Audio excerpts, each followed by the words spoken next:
والد صاحب مرحوم نے بھلے وقتوں میں ایک چھوٹی سی ٹرانسپورٹ کمپنی کھولی تھی.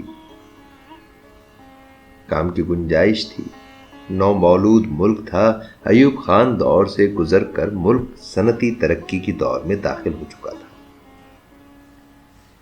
نجی کاروبار کرنے والوں کی حوصلہ افزائی کی جا رہی تھی. والد صاحب زیادہ پڑھے لکھے نہ تھے، لیکن منشی کے کام کی وجہ سے حساب کتاب میں طاق تھے. ان پڑھ انسان کی ایک خوبی یہ ہوتی ہے کہ بہادر ہوتا ہے اور غور و فکر سے کم آشنا. یہ دونوں خصوصیات کام آئیں اور آہستہ آہستہ چھوٹا سا کاروبار اپنے جڑیں مضبوط کرنے لگا.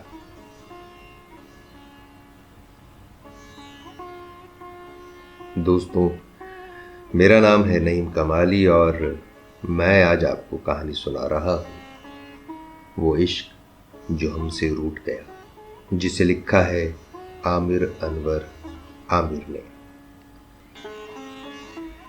والد صاحب سے ہم 2 بھائی اور 2 بہنیں تھیں. پیسے آنے لگے اور اٹھنا بیٹھنا بڑے لوگوں میں ہونے لگا تو تعلیم کی کمی کو محسوس کیا. اپنی اولاد کی تعلیم پر توجہ کی، سو ہم سب بہن بھائی اعلیٰ تعلیم یافتہ اگرچہ نہ ہو سکے لیکن پھر بھی اس قابل ضرور ہو گئے کہ اپنے کام میں تعلیم سے حاصل کیے گئے شعور کی بنیاد پر اپنے کاروبار کی نوک پلک کو سنوارنے کے قابل ہو گئے. معاشی خوشحالی حاصل کرنے کی قیمت والد صاحب نے اپنی صحت خراب کر کے ادا کی. بڑا بیٹا ہونے کی بنیاد پر میں نے والد صاحب کا ہاتھ بٹانا شروع کر دیا. ابھی سیکھنے کے مرحلے میں ہی تھا کہ دفتر میں کام کرتے ہوئے والد صاحب کو دل کا دورہ پڑا، جو کہ جان لیوا ثابت ہوا. والد صاحب کی موت ناگہانی تھی. ساری ذمہ داری مجھ پر آن پڑی. صورتحال دیکھ کر چھوٹے بھائی کی تعلیم ادھوری چھڑوا کر اپنے ساتھ شامل کر لیا، اور اس طرح وہ کاروبار جس کی بنیاد ابا جان نے رکھی تھی اب مکمل طور ہم بھائیوں کے ہاتھ میں آ گیا. دن رات کی شبانہ روز محنت رنگ لائی اور کاروبار نہ صرف مستحکم ہوا بلکہ اس کے حجم میں اضافہ بھی ہوا. والدہ کی دلجوئی کے ساتھ ساتھ دونوں بہنوں کی شادی کی. ان سے فارغ ہونے کے بعد اپنا اور چھوٹے بھائی کا خیال بھی آیا. والدہ بھی شدت سے آرزومند تھیں کہ اپنے بیٹوں کی خوشیاں دیکھیں. سو شدومت کے ساتھ میری دلہن ڈھونڈنے کا سلسلہ شروع ہوا. ماں اور بہنوں کی دوڑ دھوپ سے بہن کے سسرالی رشتہ داروں کے توسط سے نشاط میری زندگی میں داخل ہوئی. ٹرانسپورٹ سے وابستہ لوگ یہ بات اچھی طرح جانتے ہیں کہ اس شعبے میں خواتین ناپید ہوتی ہیں. سو جب ایک دوسرے کو دیکھنے کا مرحلہ آیا تو خواتین سے ایک فطری جھجک کی وجہ سے میں بے حد مضطرب تھا. رہی سہی کسر نشاط کے آنے پر پوری ہو گئی. نرم و نازک، مناسب قد اور خد و خال، بالکل گلاب کے پھول کی طرح تر و تازہ. اسے دیکھ کر دل کی گھنٹیاں بجنے لگی. باد صبا کے جھونکے کی طرح ایک خوشگوار احساس، شبنم کے پانی کی طرح شفاف، اجلی اجلی رنگت. دل تھا کہ جیسے سینہ پھاڑ کر باہر آ جائے. بس دیکھتے ہی میں اس کا اسیر ہو گیا. مختصر سی بات چیت رہی. دل میں یہ دھڑکا لگا رہا کہ کہیں یہ مجھے مسترد نہ کر دے. میرا چہرہ اور بدن میری کیفیت کی چغلی کھا رہی تھی. سو واپسی پر بہنوں نے خوب مزہ لیا کہ دیکھو بھائی کی حالت ایسی ہو رہی ہے جیسے ناولوں میں بسنے والی شرمیلی گاؤں کی لڑکی. میں تھا کہ شرم سے پانی پانی اور والدہ مجھے دیکھ دیکھ کر میری بلائیں لے رہی تھی. صرف اتنا کہہ پایا کہ مجھے نہیں لگتا کہ یہ لڑکی میرے لیے ہاں کرے گی. اس پر میری والدہ نے کہا کہ صدقے جاؤں اپنے بچے پر، کیا کمی ہے میرے شہزادے میں، اور میں یہ سوچتے ہوئے مسکرا رہا تھا کہ ماں کے لیے اس کا بیٹا جیسا بھی ہو شہزادہ ہی ہوتا ہے۔ زندگی میں ذمہ داریوں کا بوجھ اتنی جلدی آن پڑا کہ کبھی اپنے بارے میں سوچنے کا موقع ہی نہ ملا۔ زندگی میں پہلی دفعہ میں اپنے بارے میں سوچ رہا تھا۔ 2 دن گزرے، عجیب کشمکش میں رہا کہ پتہ نہیں کیا جواب آتا ہے۔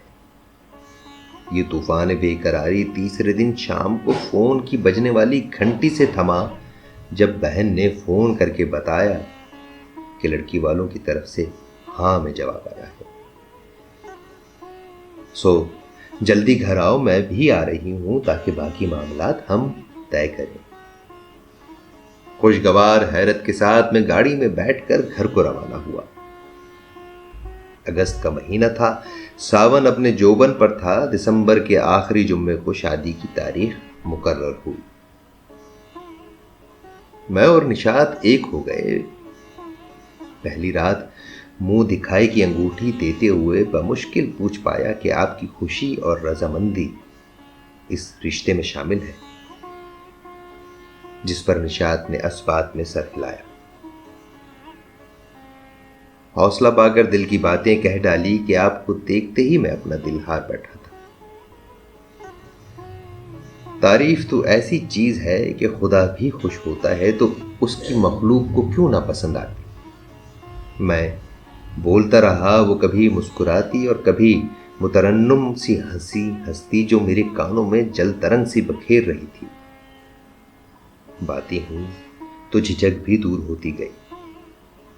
ہاتھوں میں ہاتھ لیے میرے بڑے بڑے سخت ہاتھوں میں اس کے نرم و ملائم چھوٹے سے صاف رنگت والے ہاتھ ایسے لگ رہے تھے جیسے کسی سمجھدار عمر والے آدمی کے ساتھ معصوم سا بچہ۔ میں نے پوچھا کہ میں تمہیں کیسا لگا، اور ساتھ ہی ایک بچے کی مانند اٹھلا کر بولا کہ سچی سچی بتانا۔ نشاط نے بڑی صاف گوئی کے ساتھ بتایا کہ آپ بالکل بھی میرے خوابوں کے شہزادی کی طرح نہیں تھے، لیکن مجھے آپ میں ایک بھرپور مرد نظر آیا۔ آپ کا کشادہ سینہ دیکھ کر نہ جانے مجھے کیوں تحفظ کا احساس سا ہوا۔ بس میں نے ہاں کر دی۔ نشاط کو پا کر مجھے اپنے جینے کا احساس ہوا۔ اس کی سپردگی مجھے مدہوش کر دیتی تھی۔ بہت متوازن شخصیت تھی اس کی۔ مجھے کب کس چیز کی طلب ہے وہ آنکھوں سے پڑھ لیتی تھی۔ چھوٹے بھائی نے کام کو سنبھال کر مجھے اپنی ازدواجی زندگی کے ابتدائی سال بھرپور گزارنے کا موقع دیا۔ میں ہر آنے والے دن میں اس کی محبت میں پہلے سے بھی زیادہ مجنون ہوتا جاتا تھا۔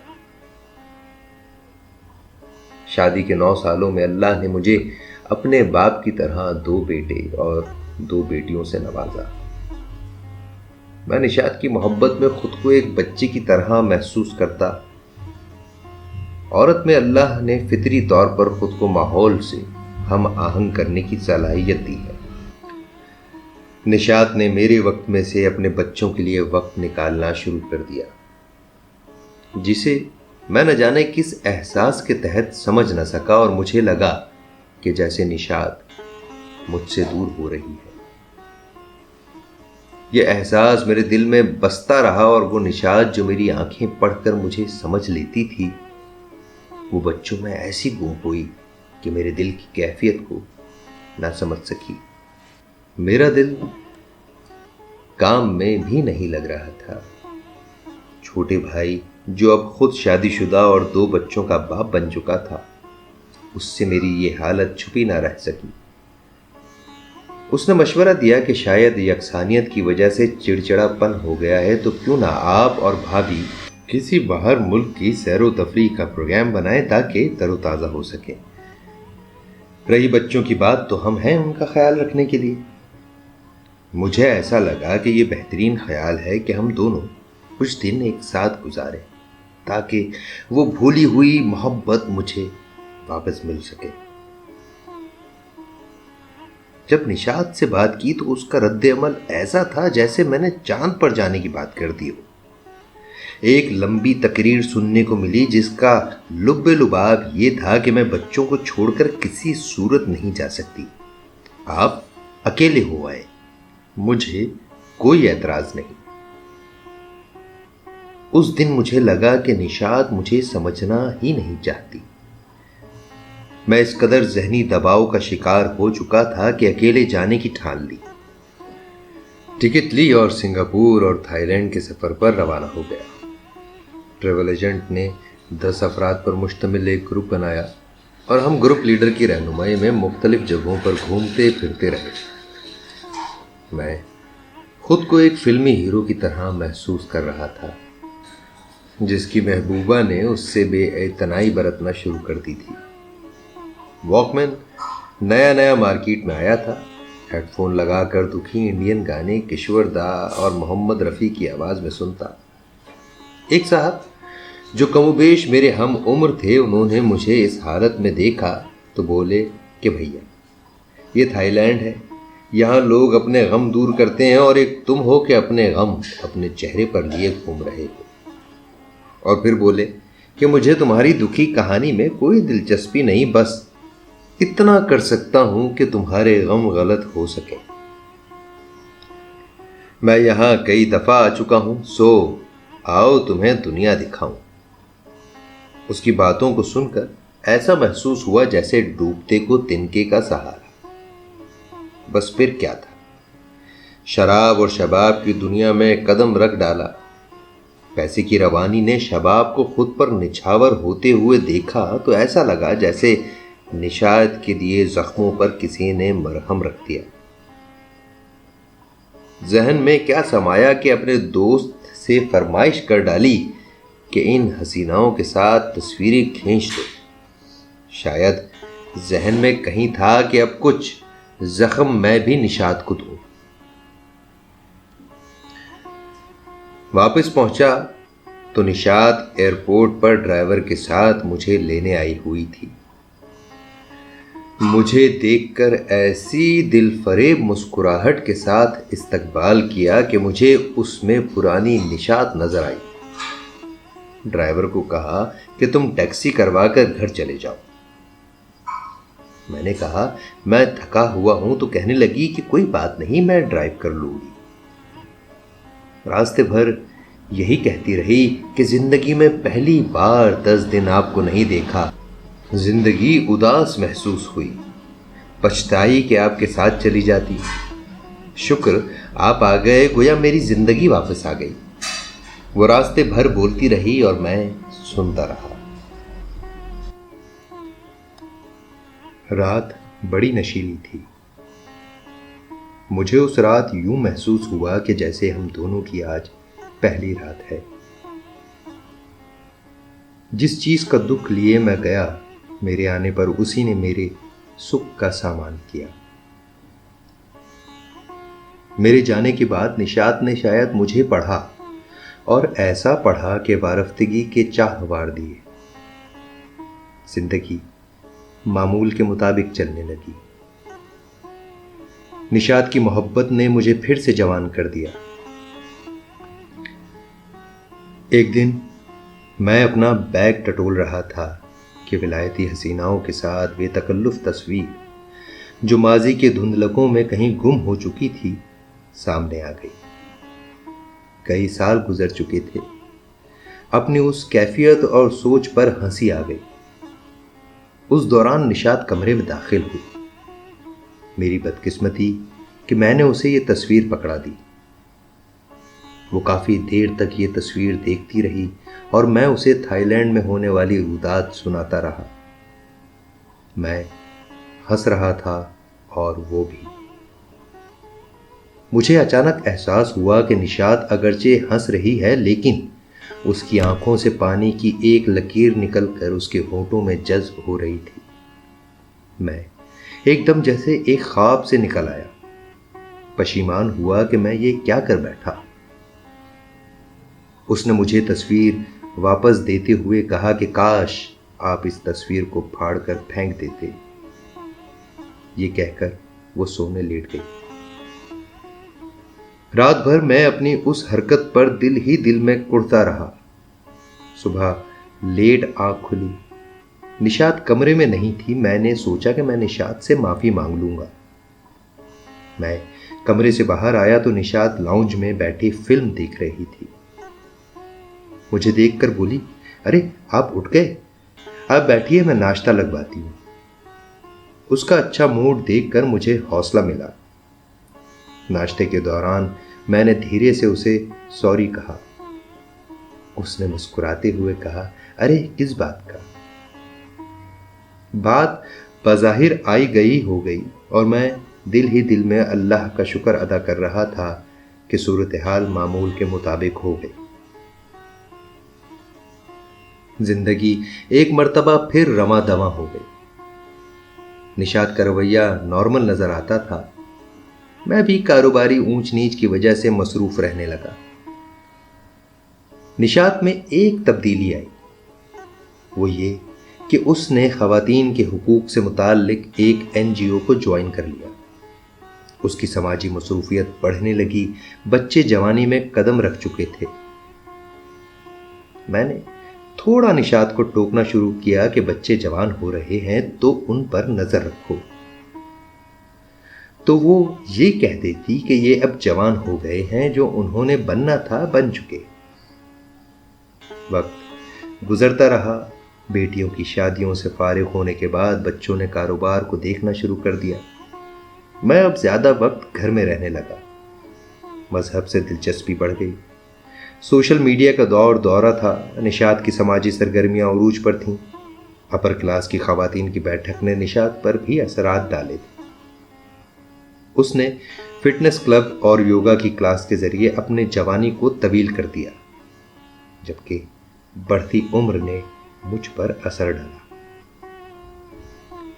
بیٹوں کی شادیوں کے موقع پر یہ احساس اور بڑھا جب ہر کوئی کہہ رہا تھا کہ ماشاءاللہ ماں لڑکوں کی بڑی بہن لگ رہی ہے، اور مجھے سب مشورہ دے رہے تھے کہ مجھے اپنے اوپر دھیان دینا چاہیے، ورنہ لوگ کہیں گے کہ بابا جی نے جوان لڑکی سے شادی رچا رکھی ہے۔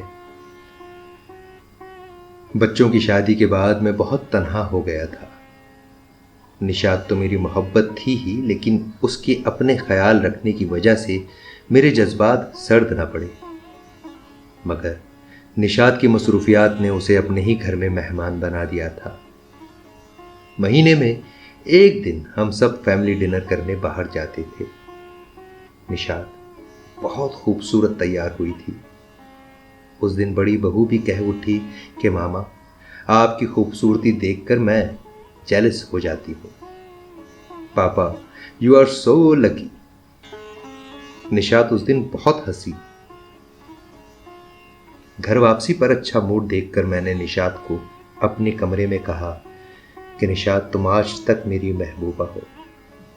تمہیں دیکھ کر میں کبھی خود کو بوڑھا محسوس نہیں کرتا، اور میرے جذبات آج بھی 30-35 سال پہلے والے نوجوان کی طرح پرجوش ہیں۔ میں بہت تنہا محسوس کرتا ہوں، مجھے تم سے باتیں کرنی ہے، بہت سا رومانس کرنا ہے، میں ہمیشہ تمہارے قریب رہنا چاہتا ہوں۔ اس نے میرے ہونٹوں پر انگلی رکھتے ہوئے کہا کہ آہستہ بولیں، باہر کسی بہو نے سن لیا تو کیا سوچے گی؟ میں جھنجھلا کر بولا، مجھے کسی کی پرواہ نہیں، آئی لو یو۔ نشاط نے سرد آنکھوں سے میری طرف دیکھا اور بولی، لیکن میں نہیں کر سکتی۔ میں نے کہا کیوں؟ تو بولی کہ اس وقت کا میں نے بہت انتظار کیا جب مجھے تمہاری ضرورت تھی، جب میں تمہارے بچوں کی خاطر تمہاری محبت کو بھی فراموش کر بیٹھی، صرف اس لیے کہ میں اپنی محبت کے ان پھولوں کو مہکانا چاہتی تھی۔ تم نے اس وقت میرے ساتھ بے وفائی کی، اور اگر کر بھی لی تھی تو بتاتے تو نہ۔ میری بے وفائی اب یہ ہے کہ تم مجھے دیکھ تو سکتے ہو، محسوس کر سکتے ہو، لیکن چھو نہیں سکتے۔ میں اس شو پیس کی مانند ہوں جو صرف تمہاری ملکیت ہے۔ یہ تمہاری زینت تو ہے لیکن تسکین نہیں۔ لائٹ بند کرو، رات بہت ہو گئی ہے، سو جاؤ۔ واقعی رات بہت ہو گئی تھی، لیکن میں جان گیا تھا کہ یہ رات بہت طویل ہے، اتنی طویل کہ جس کی سحر شاید اب میں نہ دیکھ سکوں۔